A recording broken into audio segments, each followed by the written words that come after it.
My favorite organ, the one, the only, Her Royal Highness, Queen of the World, the clitoris.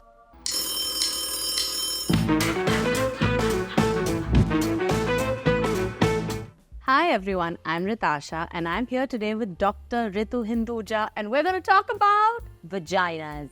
Yeah, what a day to be alive. I'm so excited. I'm so glad to be here with you.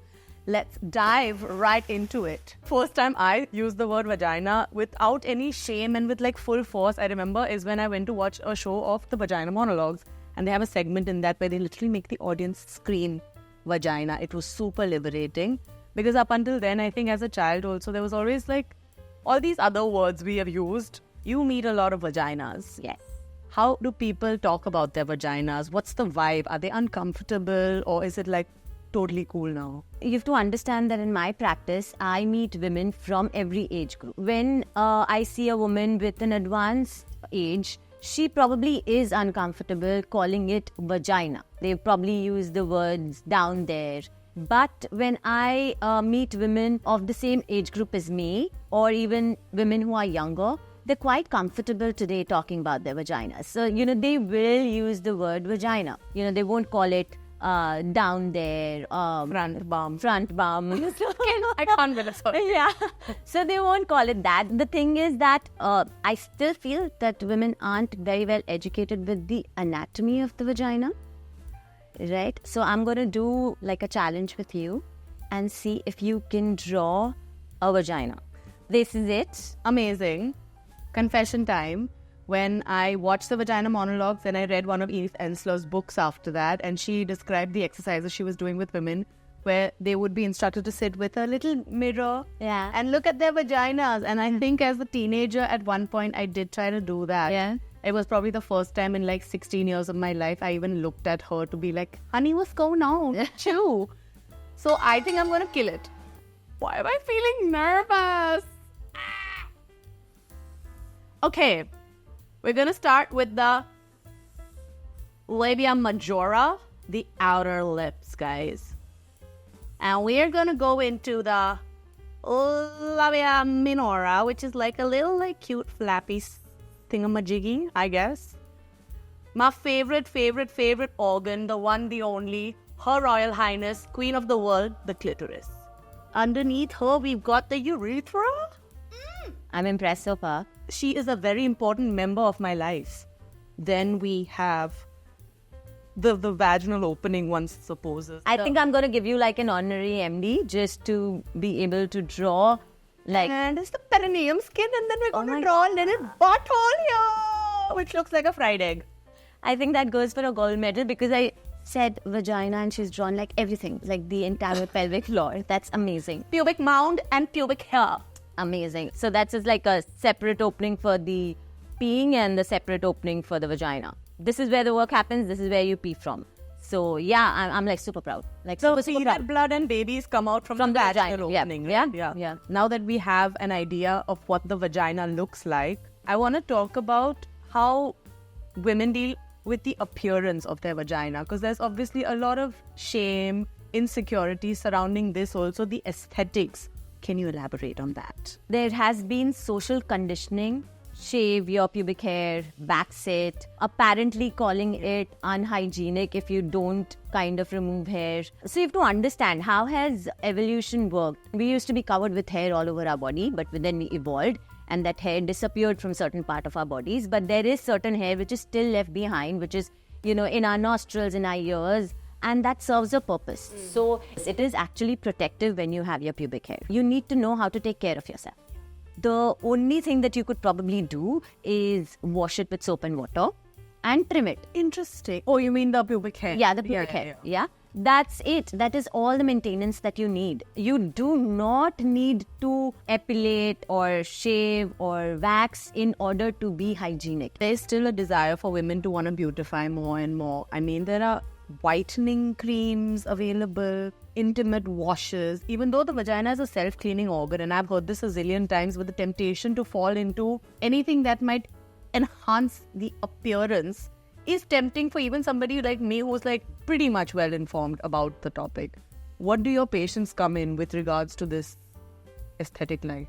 Unless you've done your research and unless you read well about it, I wouldn't expect you to get into it. But at the same time, I wouldn't recommend it. So even intimate washes, when we say, it is only to clean the outside, the pubic area, right? And the labia majora. So the thing is, clean the outside. Don't put anything on the inside of it. It doesn't require to be cleaned. And sometimes what happens is that when women have used these products in their pubic area or the vaginal area, they come back with contact dermatitis. They come back with a lot of vaginal discharge because they have changed the pH or the flora of their vagina. We get these women who complain of discharge and then would need medical help to kind of, combat that issue that they've created for themselves. And discharge is really like the whistleblower trying to tell you if something is up wrong. in your vagina. Yes. Right? Should we talk about discharge? Yes. Juicy! What kind of discharge is normal? And of course, like a vulva is going to smell like a vulva. It's not going to smell like a rainbow and white flies. Yeah. So tell us more about this normalcy of discharge and the various kinds of it. Unless you have thick white, egg white kind of a curdy discharge which is foul smelling and or is causing any kind of itching, the other kind of discharges, clear, watery, sticky, all of these discharges are absolutely normal in different phases of menstrual cycle.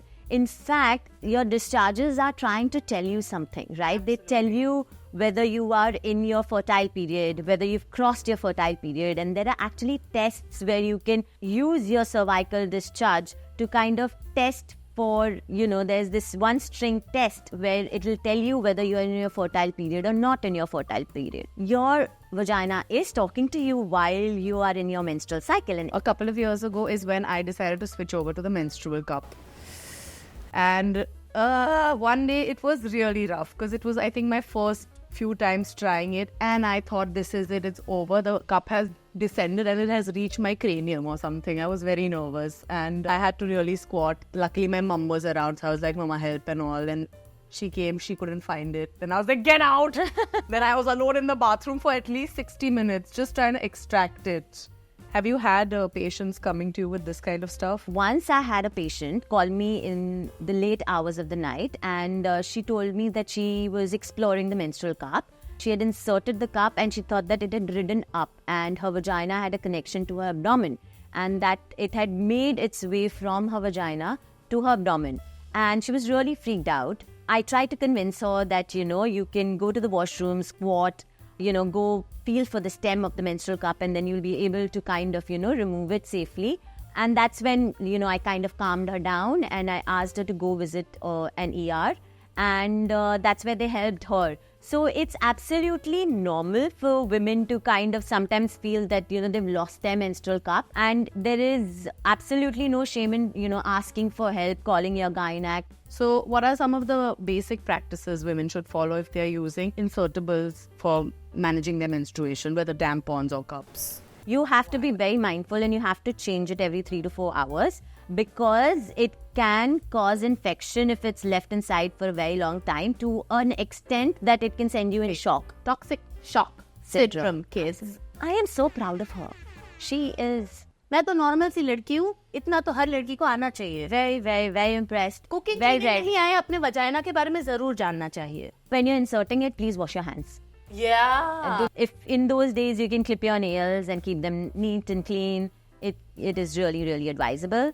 And the same thing with menstrual cups. Make sure that you have washed it before inserting. And nowadays you get these small sterilizers. So you can sterilize it and keep it in a pouch. But do not just keep it with random stuff in your drawers, because it will damage your cup. So I've been boiling it. That's absolutely That's fine. Yeah. I don't need to buy this. No, not at all. Okay. No. This has been a great chat. Do you want to encapsulate a few key takeaways from our conversation and sum them up for our lovely audience? Your vagina is just an organ, and you don't need to get into the fuss of beautifying it. Also, understand your vagina, understand the discharges so that you can differentiate the good discharge and the bad discharge, and seek help when required. And if you have any questions or you have any doubts, do not hesitate in reaching out to your gynecologist. Thank you. Thank you so much for being a part of this chat, everyone, with Dr. Ritu. I'm Ritasha on behalf of Tweak India. Like, share, subscribe, and keep talking about your vaginas. क्या आपको पता था कि women को भी erections हो सकते हैं?